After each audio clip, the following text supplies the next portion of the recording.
Hi students, இன்னைக்கு டே 2ல நம்ம பார்க்க போகிறது காக்னிட்டிவ் சயின்ஸ் பற்றி தான். நீங்கள் சயின்ஸ் பேஸ்ட் கெரியர் ஆப்ஷன்ஸ் தான் பிக் பண்ண போறீங்க அப்படின்னா இன்ஜினியரிங் ஆர் பயாலஜி இதையும் உங்கள் லிஸ்ட்டில் நீங்கள் டெஃபினட்டாக வச்சுக்கோங்க. காக்னிட்டிவ் சயின்ஸ்னா என்ன? மனுஷனோட பிரெயின் எப்படி திங்க் பண்ணுது, லேர்ன் பண்ணுது, ரிமெம்பர் பண்ணுது, டிசிஷன் சிஸ்டம் அண்ட் பிரெயினோட பிஹேவியர் எப்படி இருக்கு, இது எல்லாத்தையும் ஸ்டடி பண்ணுற ஃபீல்டு தான் காக்னிட்டிவ் சயின்ஸ்.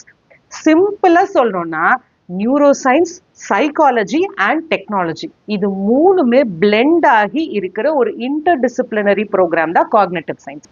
எக்ஸாம்பிளுக்கு நம்ம சொல்லணும்னா, நம்ம நல்லா படிச்சிருப்போம், ஆனால் கொஷின் பேப்பரை பார்த்தோன்னே எல்லாமே பிளாங்க் ஆகிடும். அதே மாதிரி சில பேரோட முகங்கள் நமக்கு நல்ல ஞாபகம் இருக்கும், ஆனால் நம்ம பேரை மறந்துடுவோம். இந்த மாதிரி ரியல் லைஃப் கொஷின்ஸ் எல்லாமே நீங்கள் காக்னிட்டிவ் சயின்ஸில் எக்ஸ்ப்ளோர் பண்ணுவீங்க. கெரியர் ஆப்ஷன்ஸை பொறுத்த வரைக்கும் யூஐ ரிசர்ச்சராகவோ, பிஹேவியரல் சயின்டிஸ்டாவோ, இல்லை ஹியூமன் ஏஐ ஸ்பெஷலிஸ்டாவோ, இல்லை லேர்னிங் எக்ஸ்பீரியன்ஸ் டிசைனராகவோ நீங்கள் ஒர்க் பண்ணலாம். எலிஜிபிலிட்டியை பொறுத்த வரைக்கும் PCB, PCM, PCMB and arts and humanities ஒரு காமர்ஸ் கூட எடுத்திருக்கலாம். இதுல நீட் தேவை இல்லை. Mostly aptitude and interview based admissions தான் எடுக்கிறாங்க. இது யாருக்கு சூட் ஆகும்? மக்கள் ஏன் இப்படி பிஹேவ் பண்றாங்கன்னு யோசிக்கிறவங்க, அண்ட் சைக்காலஜி பிளஸ் டெக்னாலஜி ரெண்டும் உங்களுக்கு பிடிக்கும் அப்படிங்கிற பட்சத்துல, அண்ட் நீங்க ரிசர்ச் அண்ட் அனாலிசிஸ் இன்ட்ரெஸ்டட் பர்சனா இருக்கீங்க அப்படின்னா நீங்க கண்டிப்பா இந்த கோர்ஸை ஆஃப் பண்ணலாம்.